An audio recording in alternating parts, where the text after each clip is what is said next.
أعوذ بالله من الشيطان الرجيم بسم الله الرحمن الرحيم الحمد لله رب العالمين والصلاة والسلام على أشرف الأنبياء والسيد المرسلين وشفيع المذنبين سيدنا ونبينا أبي القاسم محمد اللهم صل على محمد وآل محمد والصلاة والسلام على أهل بيته الطيبين الطاهرين المعصومين المظلومين المنتجبين لا سيما مولانا وسيدي صاحب العصر والزمان روحي وأرواح العالمين له الفداء وعجل الله تعالى فرجه الشريف ولعنة دائمة على أعدائهم من الآن إلى قيام يوم الدين أما بعد رب اشرح لي صدري ويسر لي أمري واحلل عقدة من لساني يفقهوا قولي. For the hastening of the return of our 12th Imam, Imam al-Hujjah, one salawat upon Muhammad wa ali Muhammad. Allahumma salli ala Muhammad wa ali Muhammad. We continue this evening in the commemorative sessions for the month of Muharram, where we remember the supreme sacrifice of Abu Abdullah al-Hussein alayhi salam and his family and friends on the plains of Karbala to ensure that this nation of Islam would reform themselves, that they would recognize that they have deviated away from the teachings of Allah, from the teachings of the Prophet, from the teachings of the Quran, and that ultimately, as Abu Abdullah would mention, that he was moving forward towards his eventual fate to bring about that reformation in the nation, and so that we as the believers would realize our obligations to Allah and that we would do our best to follow in the footsteps of the master of the martyrs and in the teachings that are left behind from the Quran and from his grandfather and his noble predecessors. We continue in the themes also that we have been looking at over this month, over the last few nights, in the various aspects of our understanding of religion from the very first night, where we try to differentiate between spiritual and religion and how we need to combine. We've looked at various aspects of our existence as believers. If you were with us last night, you'll recall we talked about the du'as, about the transformative nature of supplication being not only that du'as are meant to invoke or evoke a metaphysical change in the world, as we mentioned. It's not only that we make dua expecting Allah to make a miracle, so to speak, in our lives, but as we touched upon, that it is as important when we make the du'as that we also realize that we need to make a change within our lives. We need to be that force of change to make adjustments in our lives. Now, obviously, we had a very brief discussion. We would realize that there will be times in life where we will not be able to do anything, that we will try our best, we will have the determination, the fortitude, we will put our best foot forward, but that we may still fall short. And that is obviously expected, because we can never really accomplish all that we set out to do. And that is where also we trust and we rely upon Allah, that He fills those voids wherever we were unsuccessful. And so continuing on from last night and looking at a new topic for tonight, we wanted to address this issue of being content with Allah. That do we want to become of the ultra rich, as the topic was laid out? Now, we're going to look at this in a few different aspects. I want to begin with a verse of the Quran from chapter number 28, Surah Al-Qasas, verse number 76. And it speaks about a particular person who lived in a particular time. So let me give you a bit of the background of who the verse is related to and why this passage became important in the Quran for the general discussion and also what we want to look at tonight. So we know when we look at the Quran that the prophets that Allah sent, they were never without adversaries.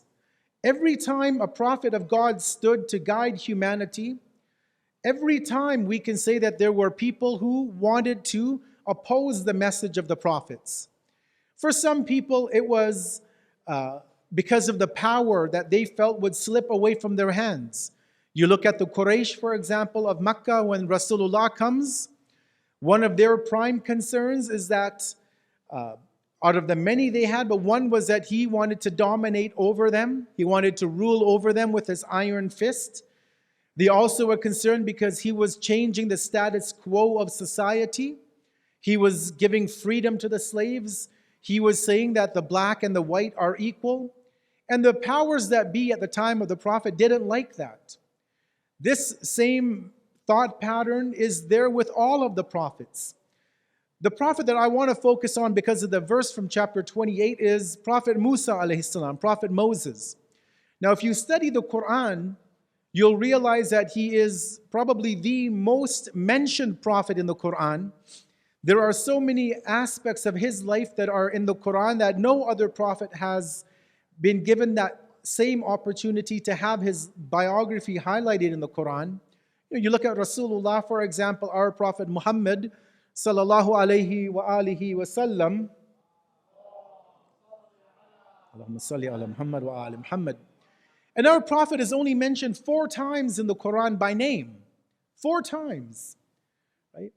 Multiple times by Allah using the pronoun to speak about him, or speak to him rather. But 4 times his name is mentioned. But you look at Nabi Isa, tens of times. Nabi Ibrahim, Musa alayhim salam. Even Iblis, the devil, is mentioned more times in the Quran than our Prophet. Right? And there's reasons obviously why Allah does all of this, but Moses is repeated very frequently in the Quran in aspects of his life.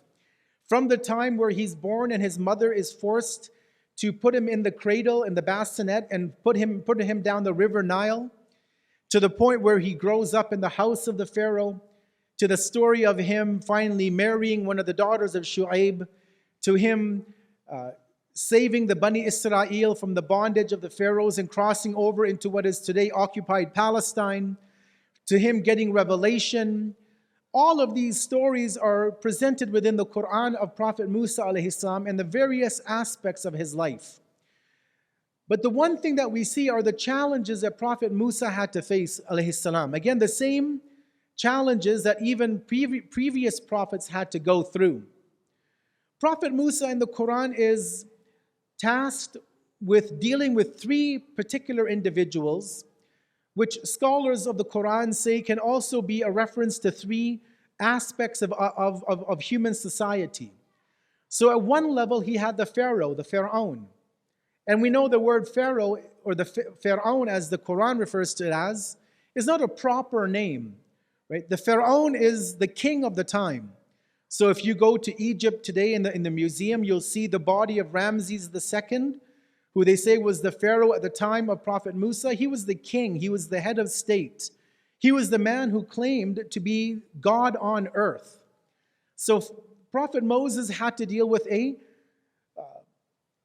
political system which was embodied or which was developed and maintained by the Pharaonic system. At the same time, the Quran speaks about Haman.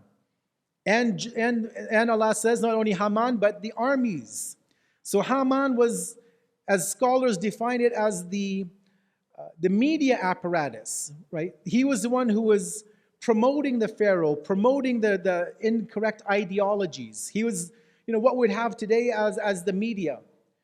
And then you had the armies, right, which is the military establishment. So Musa alayhi salam had to deal with these 3 categories. But more than that is, and because these were, I could say, relatively easy to work against because they were outside of the fold of religion. They were outside of the fold of the community of Prophet Musa. But the example I want to quote again from chapter 28, verse 76, is somebody that was not within the government apparatus. He was actually a cousin of Prophet Musa, apparently. Commentators of the Quran say either from the maternal side or from the paternal side, he was a first cousin to Prophet Musa. And his name is Qarun in the Quran. So again, he was initially a follower of Prophet Musa. He was from the Bani Israel, from the offspring of Prophet Yaqub. He was from the children of Israel. So he has that level of acceptability or acceptance within the community because he's one of them. He's not the Pharaoh or the magicians of the Pharaoh or any of these people.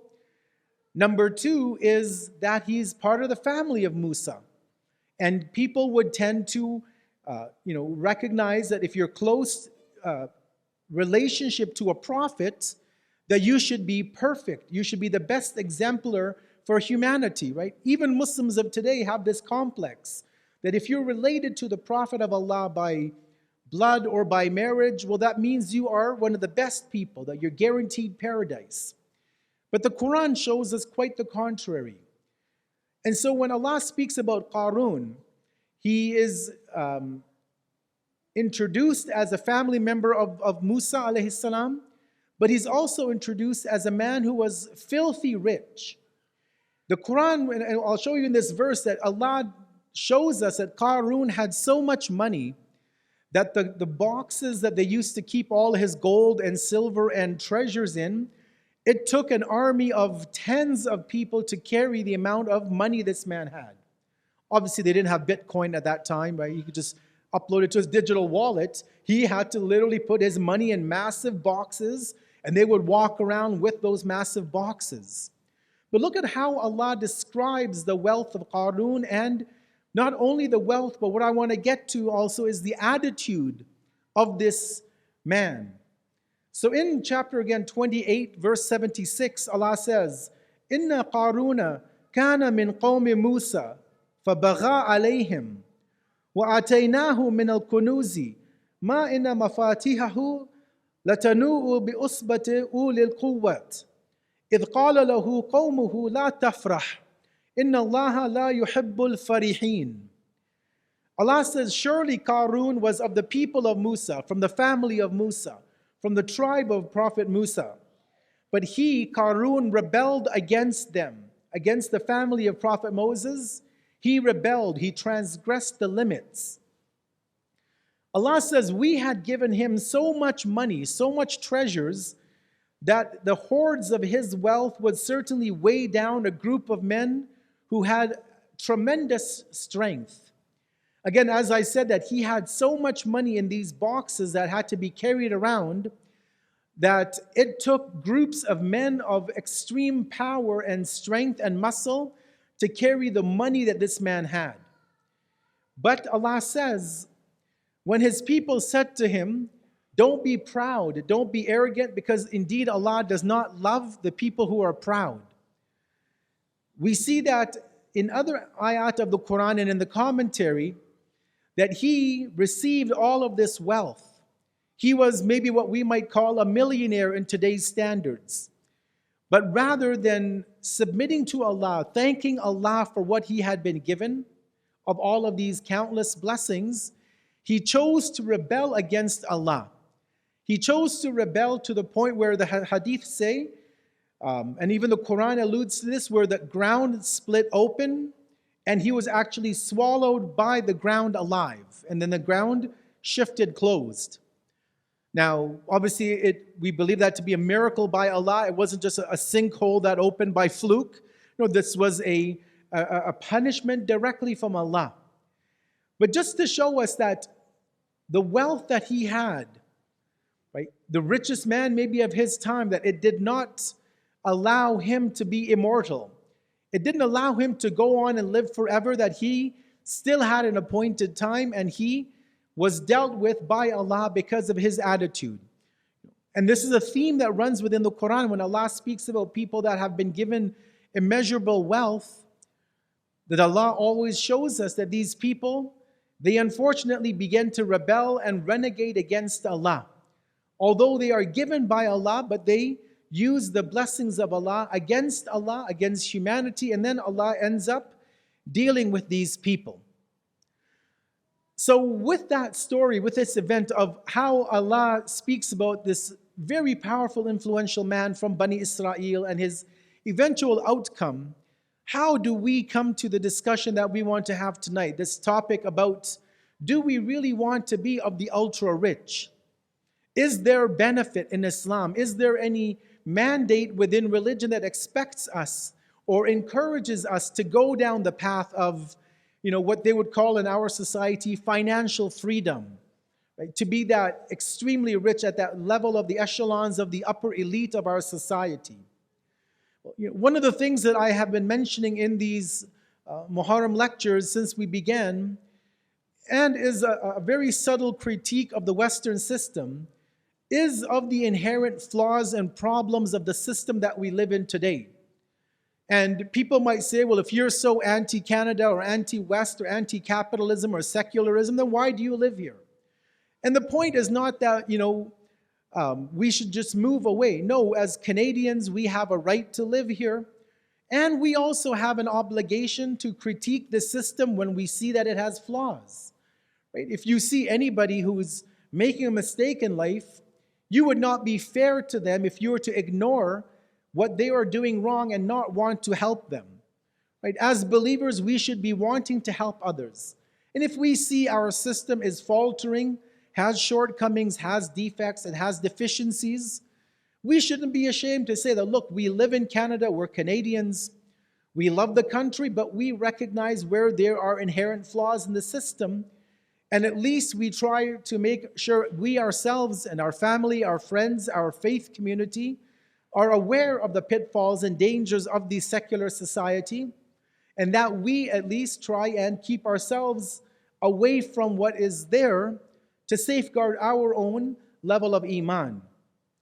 So you look at the society that we live in today, and as I said in the first night, that we are, ever infatuated with the secular culture. It shapes our religious identity. It shapes what we are made to think, what we are made to do. And all you have to do is look at some of the TV shows that are out there today and the names of these television shows. You have Cash Cab.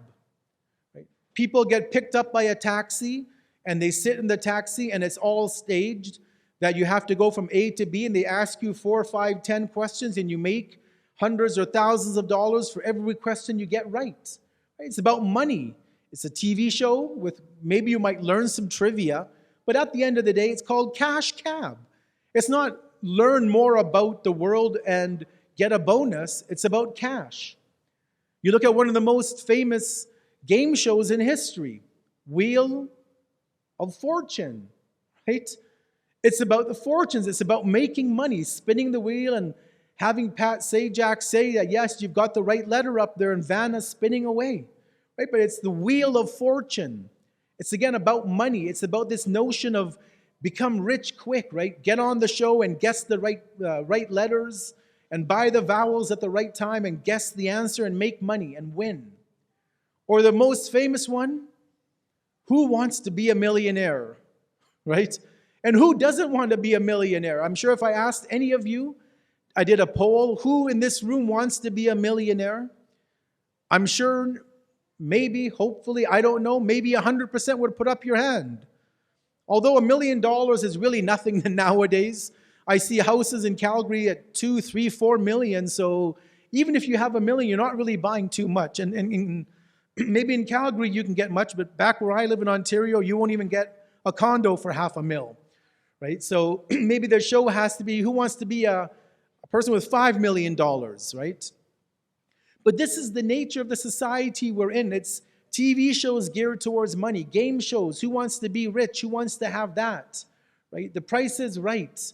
All of these shows are gearing us subconsciously at a subliminal level that we should always be focusing on the bottom line, on money, on rich, on fortunes, on fame, on stardom. But the problem comes, brothers and sisters, that what is rich?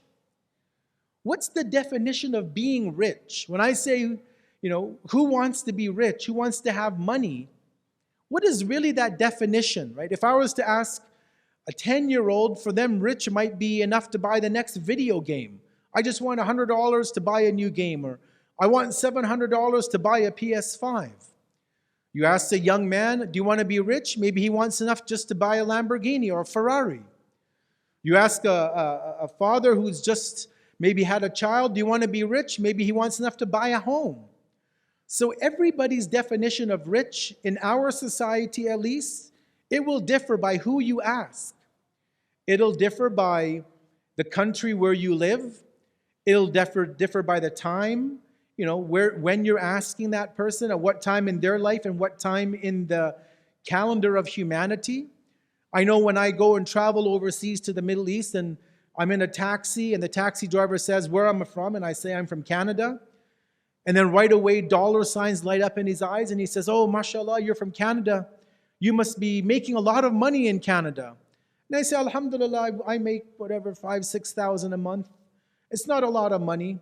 And they think 7,000, they began to calculate in dinars or in reals, and they say, oh, this is like my 1 year's, budget. And I say, well, yeah, for you it's 1 year, but you don't have to pay 35% tax to the government. You don't have, in Ontario we have 13% sales tax. You don't have to worry about that. And I go down the list and I say, even if I'm making 7,000 a month, I say I'm taking home maybe 3,000, and then you have mortgages and bills to pay. And then they realize, you know what, that 5,000, 6,000, 7,000 that we make maybe in Canada a month is really nothing. When you bring it down to all of the expenses we pay and the taxes we pay and everything that comes out of our pocket, that's not a lot of money. But see, that's where perception, that's why I'm saying perception will differ. Right? What might be rich to you might not be rich to somebody else, depending where they live and what their specific circumstances are. I remember a friend of mine, he used to work in downtown Manhattan in New York City. A one bedroom, which was about 700 square feet, maybe just slightly bigger than this little area, maybe 4 of these rugs. He's paying $4,000 a month rent in downtown Manhattan. Right? What might some people may pay for a mortgage here, he's paying for an apartment to rent in downtown Manhattan. Now, even if he's making $10,000 a month, half of his money has gone right towards rent, and then all the other expenses of life. So who wants to be rich, who wants to become extremely affluent? It will differ, again, on everybody's circumstance. The challenge, again, becomes is that, how do we live with what we have? I talked about this one of the previous nights, one of the hadith I quoted from Rasulullah, where he talked about the fact that we have to have qanaat, contentment with what Allah has given us, and ridha, right? Be satisfied with what Allah has given to us. Because some people say, well, you know what, if I have more money, I can do more stuff. I remember, again, story that happened when I went to one community. And I'm leaving the center, and this young man is leaving at the same time as me, probably 30-something-year-old man, late 20s, early 30s, and he says to me, he says, Sheikh, I don't come to the center too often. I don't come to the programs at the center too often. And I'm not one to judge. I don't know anybody's life, why they don't come or what the situation is. I'm presuming he has valid rationale and reasons why he cannot come to the center on a frequent basis. Maybe he has health issues or whatever. I said, it's okay. At least you're here tonight. He says, no, you don't understand. He says that the reason I'm not coming on a regular basis is I'm working very hard. So alhamdulillah, that's good. You're working, keeping yourself out of trouble. It's good to work. And he says, yeah, and I'm working hard. I want to make millions because I think our community needs a new building. So I'm not coming now because I'm too busy working to make millions, to make my name, to build a new center so that in the future people have a big center to come to. And you can't say much sometimes, but you have to think, well, alhamdulillah, we have a center. Why not make the use of that? And then in the future, when you think that there's a need, and if Allah has given you ample wealth, then you can do with it what you would like to do, right? But we think many times, brothers and sisters, like that if I have that extra money, that I'll be better. I'll do this, right? I'll do that. Now, there's no doubt that having excess wealth, obviously, not extreme wealth, but having excess wealth, expendable income, makes life much easier. You can travel when you want. You can go for ziyarat when you want. You can, buy the car that you want. You don't have to worry about mortgages and bills and loans. You can just easily pick up, the phone and buy what you want or go shopping and get what you need. And you're not worried about anything. So yes, there are advantages to having money. There's no doubt about it. I'll prevent the flip side a bit later, but yeah, there are benefits to being rich, no doubt. But there are also many pitfalls and harms. Again, the example I gave of the young man, people say, well, when I get more money, I'll give more in charity. Again, a beautiful concept. Except when we realize that we have something in Islam called barakah. Right? Barakah, which maybe, I don't think even we have a real word in English to describe it, But barakah can basically be understood as having the ability with whatever you have, whatever resource, however limited it is, that it goes a long way. Okay?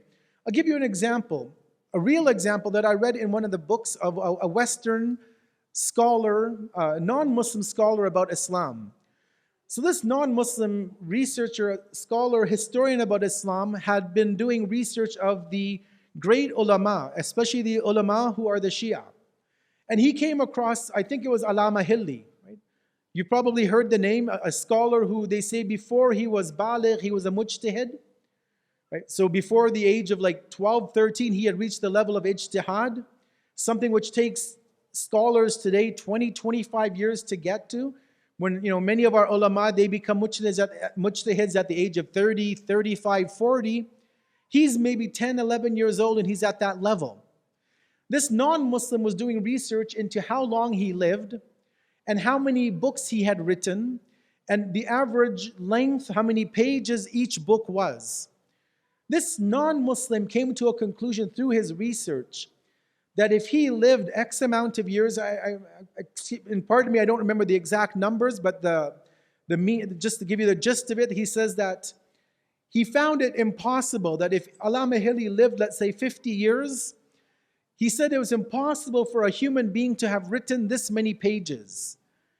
Given the fact that at that time they didn't have software and computers and typewriters, all by hand.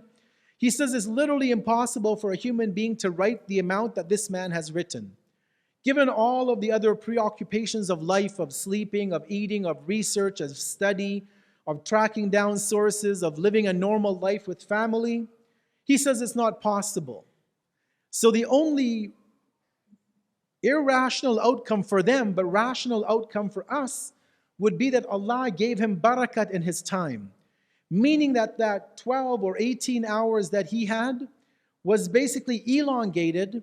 It was expanded by Allah, that his 18 hours could be like 48 hours of us. It sounds preposterous. It sounds like, well, that's just a fiction or a fairy tale. But it's actually the reality, brothers and sisters. We have a concept of barakah, where you can have a minimum amount of money, but that wealth will go ways where you could never imagine.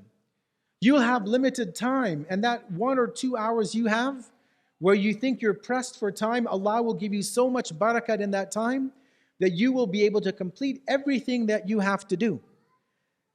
Conversely, on the flip side, people will lose barakah, and their money, they could be millionaires, they could be multimillionaires many times over, but their wealth will not bring them what they think it should.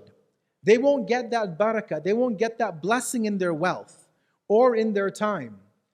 Now, how to achieve or how to attract the blessings of Allah is an entirely separate topic, which we won't cover tonight or in this series, but it's something for you guys to think about, to read online, to try and find details of how do you attract those blessings of God in your life, where you have that barakah, where whatever little you have, you can make so much use of it that it seems like it is that it becomes like a limitless well of wealth or of time or some opportunity.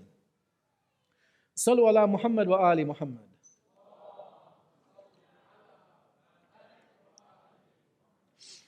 Let me flip to Najul Balagha now, from the commander of the faithful, the collection, the compendium of his letters and sayings and his sermons.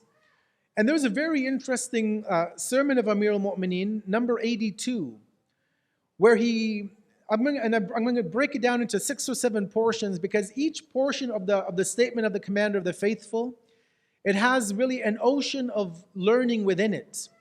Again, under the topic that, do you really want to become rich? Well, what does the Amir al-Mu'mineen have to say about this concept of being extremely wealthy? Is there benefit? Is there harm? There are multiple hadith about this. We saw what happened to Qarun and his arrogance, which ended up destroying him. But what does Amir al-Mu'mineen say within the hadith? He says the following. He says, "Ma asifu min dar, awwaluha ana'un wa akhiruha fana." He says, in what way How can I describe to you this world, this dunya, this dar, whose beginning is grief and the end of this world is destruction? We as human beings come into this world crying. Crying is the only thing that we know how to do, because that's what we learned as coming out of the womb of our mother. We all came out babies crying our eyes out, right? So crying is a natural state for the human being. It's a time of grief for us, or that's what at least we see it for that baby as being a time of grief. We begin this world in grief. We continue to live this life of difficulties, of challenges. Even the richest of the rich have challenges in life, believe it or not. And then the Imam says the end of our lives, the end of this world is fana. It's utter destruction. It's complete annihilation. So our beginning is one of challenge and the end is one of challenge. And then the Imam says, fi halaliha hisab. In all of the halal, the permissible that you and I earn or we spend, there is accountability with Allah. I'm sure you guys have traveled on a plane before, right? You go overseas, maybe back home, or you go south of the border on vacation, or you go to some destination. And you know, when you come back into Canada, you're allowed to bring in, let's say, immigration. The paper will say you can bring in $750 of duty free. So you'll go and shop, you'll go to Dubai, you'll go into the gold market, the souk, and you'll buy gold and you'll buy all the things you want. Or you'll buy a new iPhone from the market. And it's all halal, it's all permissible, but you know when you get to Canadian customs, they're going to ask you, how much did you spend? How long were you out of the country? And if you say, I was out for 10 days and I spent $2,000, they'll say, okay, well, what did you buy? And obviously you brought back things which are not illegal into the country. You bring things back which are allowed, but they'll still want you to give an account of what you bought. There's still hisab for your halal. You didn't bring anything illegal, you brought only what you're allowed, but still they want to know what you brought. The Amir says, fi halaliha hisab. In front of Allah, even if you had a halal income and I spent it on things I needed in life, there's still accountability for that. But we may be asked, why did you buy that $2,000 iPhone when you could have bought another phone for cheaper and given that money to an orphan or a widow, or you could have donated to your religious center, or you could have done millions of good things with it. Did you need a $2,000 iPhone, let's say, or a Samsung for that matter? I don't want to put iPhone users on the spot and embarrass you for spending too much on an overpriced phone, right? But there's hisab for that. Allah will ask us, why did you spend that money? And even if I have a valid justification with Allah, I still have to give account, right? Even if those of you who have your own business and you have an accountant that prepares your taxes, he's going to ask you questions of why you have these expenses, why this meal, why this entertainment, why this travel expense. Give me the receipts. I need to account for all of your expenses. They're all legitimate business expenses that are claimable against your business. But you have to prove to your accountant why you spent it so he can, validate it on your taxes. And then Amir al-Mu'mineen says, وَفِي حَرَامِهَا إِقَابٌ. For the haram that you earn or the haram that you spend, there is punishment for that. Again, you come into Canada with some illegal substance, God forbid. You see this on TV shows, Border Patrol and things, people coming in with illegal substance, and they have to end up going to jail or paying a penalty. Well, with Allah, there's also jails and penalties. For the haram that we spend, there's going to be a penalty, right? Even to the extent where the Maraja tell us that if you have, let's say, $100 that you spent on haram, let's say, for example, you have $100 and you got a subscription to Spotify, and you're only listening to haram, or you're using it for haram music on Spotify. Now, normally when you spend money, you don't pay khums on it, if it's a legitimate expense. But if you use your money to buy something haram, you have to pay khums on that money still. So even if you had no other khums liable, but you spent on haram, you got a membership on some website or whatever the case may be, or you used your money on haram purposes, you still have to pay khums on that money that you spent, although you've already spent it. So there is a hisab and a punishment even for the haram that we spend. And then Amir al-Mu'mineen says, Man istaghna fiha futin. Whoever is rich in this world will face different examinations. They'll go through fitna. They'll go through tests. So you and I know when you have money, it's difficult. It's not an easy life. You have accountants. You have to worry about your wealth. If you're one of those people investing in the stock market, you're constantly looking, right? You'll wake up in the morning. The first thing you do, even before Fajr, is let me see how the markets are doing, because they're based on the Eastern time zone, right? If it's 5 o'clock here or 6 o'clock here, it's already 8 a.m. in the East Coast. You have to figure out what time the market opens. You see whether you're winning or losing. So the Imam says when you have money, you're going through problems. It's a difficult thing when you're rich. وَمَنْ افْتَقَرَ فِيهَا hazin. When you don't have money, you're also in problem. You're depressed. You're upset. So whether you have money, you're messed up, and when you don't have money, you're messed up. Either way, it's a difficult situation that we put ourselves in. We have money, we got worries, we have concerns. How am I going to maintain my investments? How am I going to do this? How am I going to do that? I don't have money. How am I going to pay my bills? I'm suffering. I'm drowning in debt. I can't do this. I can't buy that. I can't go here. I can't do this. So Amir al-Mu'mineen says in either way, you're at a loss. You're at a standstill in life. And then he makes, I'll fast forward. There's one point I want to mention before we move on and conclude. He says, وَمَنْ أَبْصَرَ بِهَا بَصَّرَتْهُ. If you use this world and the wealth in it to understand the world, then you actually can get a better glimpse of the world. You use the money, you use the wealth, you use the power, you use the authority, but you use it in a way that it doesn't control you, but you control it, and you use it to analyze the world that you live in. Because he says, وَمَنْ أَبْصَرَ إِلَيْهَا أَعَمَتْهُ. Because if you have your eye on the prize, your eye on the wealth, your eye on becoming rich, beyond belief, like Qarun and these other people, Imam says it's going to blind you. You're going to lose your understanding of this world. Your entire life will be running after money. You won't see the detrimental impact that you're causing to yourself, to your own personal health, your mental health, your family, and everybody that means or should mean something to you. So Amir al-Mu'mineen says that if you have to have that wealth, don't let it control you. Don't let the money be that which controls you and tells you what to do, but rather use it to control yourself. Use it to control your surroundings. Don't be a slave to the wealth, but you take a hold of it and you let it lead you to Allah subhanahu wa ta'ala. Salu ala Muhammad wa ali Muhammad.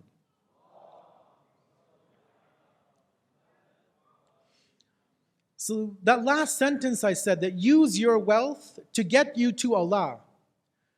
I want to leave us with that point tonight. That is it really possible to use our money to get closer to Allah? Because most often we think that money becomes the root of all evil. We think that the wealth that we accumulate and spend, that it has that ability to distract us from Allah.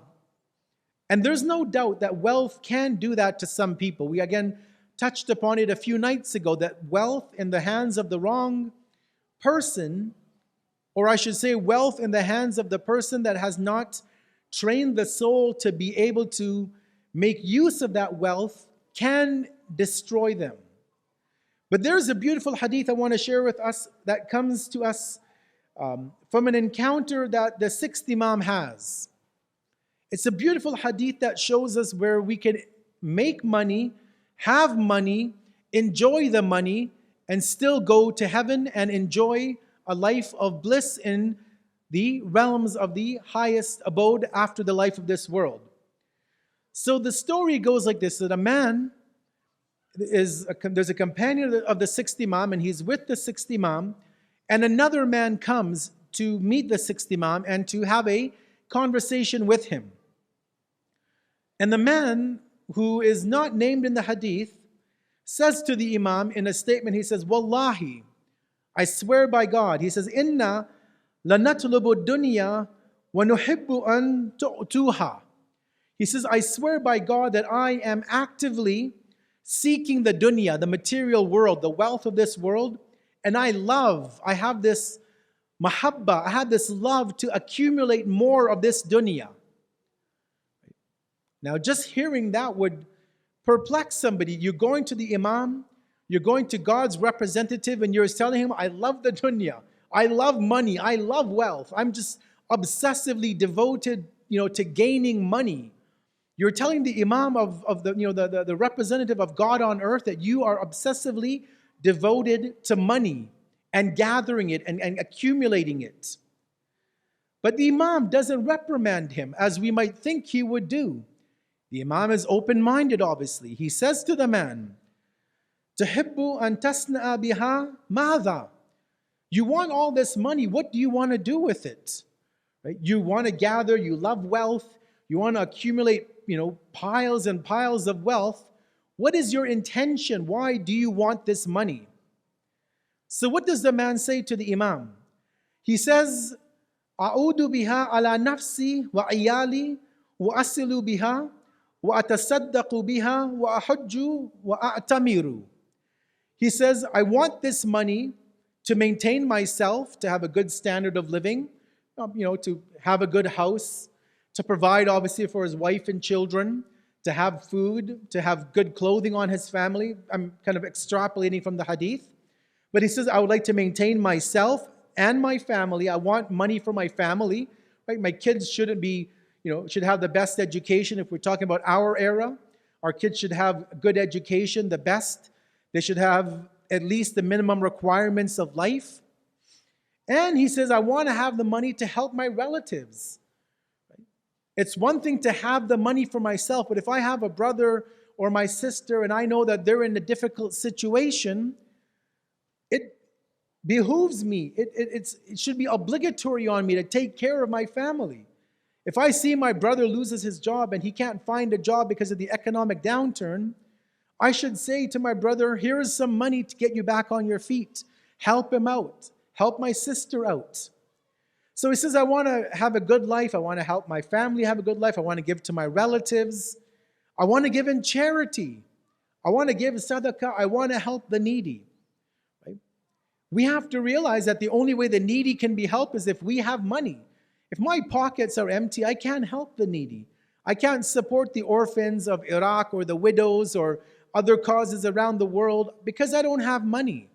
So indirectly, we as a community need to have money to help these causes. And then he says, I also want to use it to go to Hajj and Umrah. Who doesn't want to go to Hajj? Who doesn't want to go and visit the house of Allah and do the Umrah? Or extend, who doesn't want to go to Ziyarah? Who doesn't want to go to Karbala or Najaf or Kadamain or Samara or Mashhad or Damascus or any of these cities for ziyarah? We all hopefully want to go. We have a love and desire. But you need money for that. You can't just, walk. Yeah, when you get to Najaf, you can walk to Karbala, but you can't walk from Calgary to Karbala. Right? So you need money for ziyarat, for Hajj, for Umrah. You need money to take your family on a regular basis to ziyarat and, to give them that experience and that flavor of what it is like to be in the shrine cities. You need money for that. So the sixth Imam hears this entire discourse of this man, and then the Imam says something beautiful to him. And we'll end with this. The Imam says, Laysa hada talabud dunya. This is not seeking of the dunya. He says, Hada talabul akhirah. What you're doing, wanting money, want to stockpile money, but because your intention is you want to take care of yourself, your children, your family, your relatives, you want to give in charity, you want to do good with it, you want to go to Hajj, you want to go for Umrah, I would say you want to go for Ziyarah.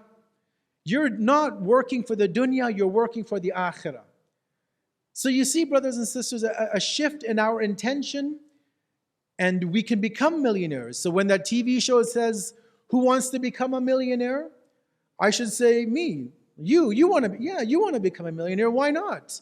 Both of you can become millionaires, inshallah, through halal income, right? And I'm sure the sisters maybe have that same dua that they want to become millionaires as well. And there's no problem as long as we ensure our intention is where it's at, right? It's not for bragging and showing off and having the fancy cars and all of these things. It's, I want to be there for my family. I want to be there for the community. I want to be there for the Hajj, for the Umrah, for the Ziyarah. I want to be there on a regular basis to Arba'een. I want to be there for all of these events because they will make me a better person. Right? Buying another, Louis Vuitton purse will not make me a better person. Buying another Gucci handbag will not make me a better woman. Buying, another BMW will not make me a better person. And so when we have that intention, then yes, ask Allah for the ability to have the wealth. But as I even said the other day, and I'll end with this, is be content with what Allah gives you. If Allah determines that you're not worthy of being a millionaire, then don't push the envelope.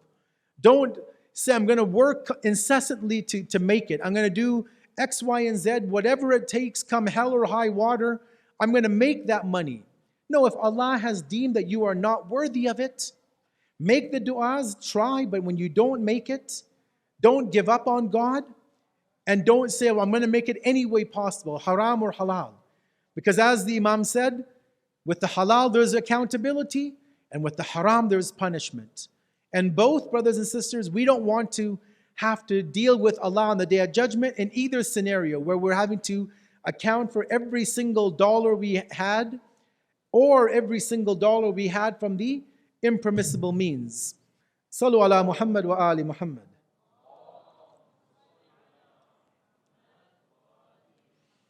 And as we conclude this evening, we also have to remember these brave young men on the plains of Karbala.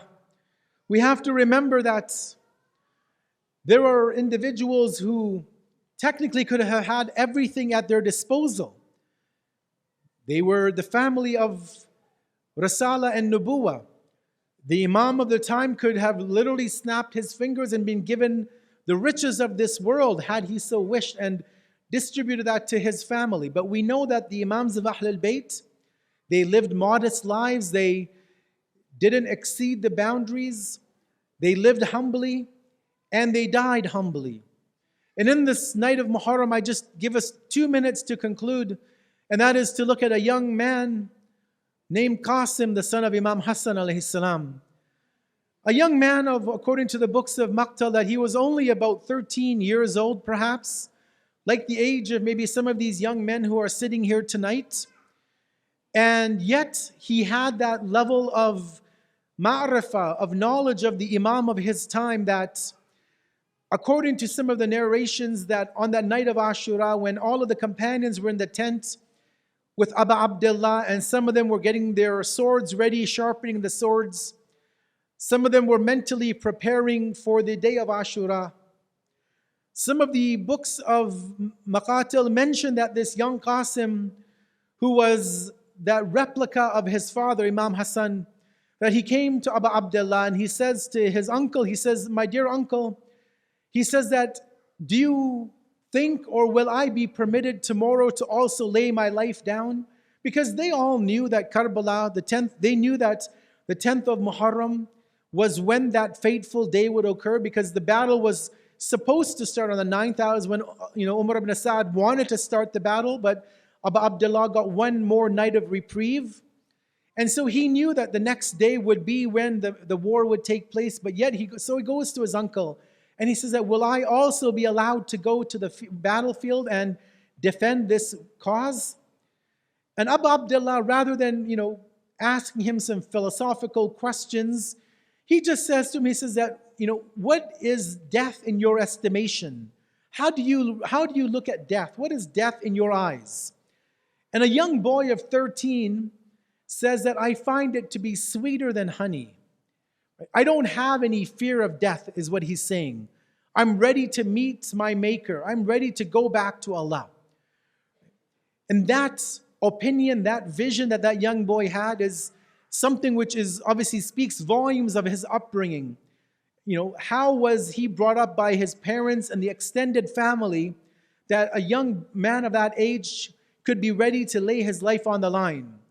And we know that on that day of Ashura, brothers and sisters, I'll end with this, that when Abu Abdullah was having the family come to him and he had to make that difficult choice of allowing them to go, when it came to the turn of Qasim, a young boy, and not only a young boy, but he was the nephew, right, his brother's son, the brother Imam Hassan that Abu Abdullah loved so much, that it was his imam when he was at that time. That when young Qasim comes to Abu Abdullah and he asks for that permission, it was very difficult. And so as we read in the books, they say that Qasim takes a hold of his uncle and hugs him profusely. He begins to kiss his hand. He begins to fall down to his knees and kiss the feet of Abu Abdullah. And Imam Hussein lifts the young boy up and he embraces him. And they share that last embrace and they share those tears. They shed those tears, and uncle, knowing that his nephew is going and he'll never come back. And the nephew who's shedding tears, knowing that his uncle is giving him the permission finally, and that he would never see his uncle again or his family again. And as the books of history mention that young Qasim is put upon to that horse. He's a young boy, he mounts upon that horse, and his armor is not sufficient. Whatever little he has to protect him is very insufficient for a boy his age. The sword that he has is a sword that's definitely too heavy for him to carry. But still he goes into the battlefield. He announces who he is through his words of poetry. He tells the enemy forces that I am Qasim, the son of Hassan. And he begins to make his mark. He begins to attack the enemy forces. As the books of Maqtal mention, that he kills a number of the enemy combatants. They look at this young boy thinking that how can this 13-year-old fight in this way? And then they realize that this is Qasim, the son of Hassan. This is Qasim, the son of Hassan, the son of Ali. He has that blood of Alawi running in his body. He has the blood of Haydar al-Qarrar running through his veins. And even though he may be young, even though he may be inexperienced, even though he may be immature, but he has that power of Imam Ali in his blood. And as the historians mention, that he begins to attack, as all of those young men would attack on the day of Ashura. But eventually, as we know, that he would be attacked. He would be attacked from different sides and he would fall off of his horse. Some of the books mention that he's dragged by the horse. Eventually he falls off of the saddle of the horse. And as he falls off, he calls to his uncle. He says to his uncle, he says, "Oh, my uncle, come and see your Qasim. Come and see me." As he bids his uncle that last farewell. Abu Abdullah, again, as he would do so many times on the day of Ashura, every time a companion, every time a family member would scream out, Abu Abdullah would run to their aid. Abu Abdullah would be there with them at that last moment. And Qasim is one of those that Abu Abdullah would come to. And Abu Abdullah would say those last words to Qasim, that how difficult is it for your uncle that you called upon him, but he was not able to answer you in time. And even though when he came to answer you, he was not able to do anything for you. Abu Abdullah says those last words to Qasim as Qasim's soul leaves his body. And it's then up to Abu Abdullah to take that young Qasim and to drag his lifeless body back to the tents, take his body back to the women, to take his body back to those who have remained, to see what the outcome was of one of the other brave heroes on the day of Ashura. وَسَيَعْلَمُ الَّذِينَ ظَلَمُوا أَيَّ مُنْقَلِبٍ يَنْقَلِبُونَ إِنَّ لِلَّهِ وَإِنَّا إِلَيْهِ رَاجِعُونَ صلوا على محمد وآل محمد.